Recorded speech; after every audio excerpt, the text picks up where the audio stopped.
Let us not seek the Republican answer or the Democratic answer, but the right answer.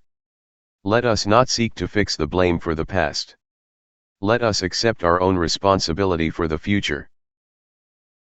The cost of freedom is always high, but Americans have always paid it. And one path we shall never choose, and that is the path of surrender, or submission. I think this is the most extraordinary collection of talent, of human knowledge, that has ever been gathered at the White House, with the possible exception of when Thomas Jefferson dined alone. When power leads man toward arrogance, poetry reminds him of his limitations.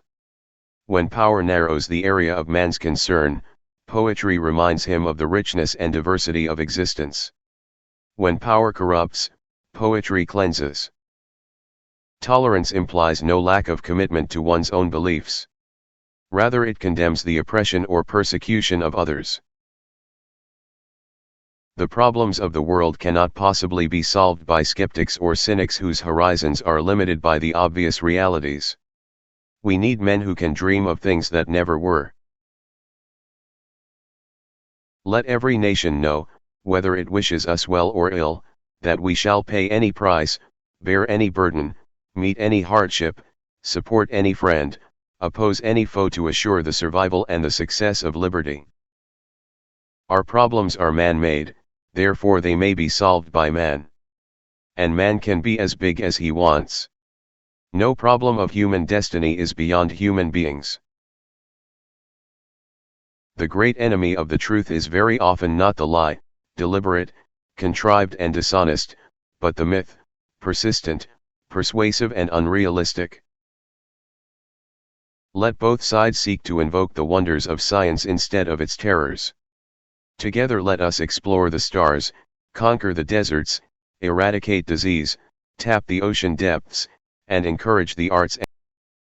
Mothers all want their sons to grow up to be president, but they don't want them to become politicians in the process.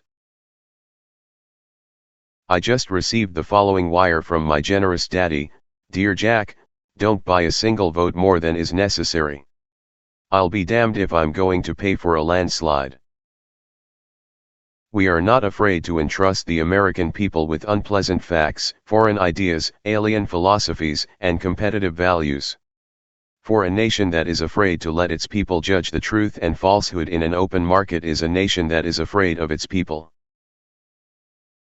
The path we have chosen for the present is full of hazards, as all paths are.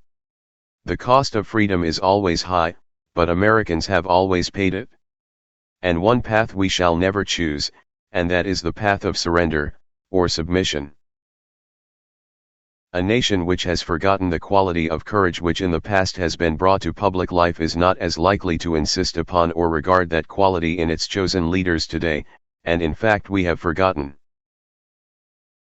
I'm always rather nervous about how you talk about women who are active in politics, whether they want to be talked about as women or as politicians. Why should man's first flight to the moon be a matter of national competition? Why should the United States and the Soviet Union, in preparing for such expeditions, become involved in immense duplications of research? History is a relentless master. It has no present, only the past rushing into the future. To try to hold fast is to be swept aside. Things do not happen. Things are made to happen. A man may die, nations may rise and fall, but an idea lives on.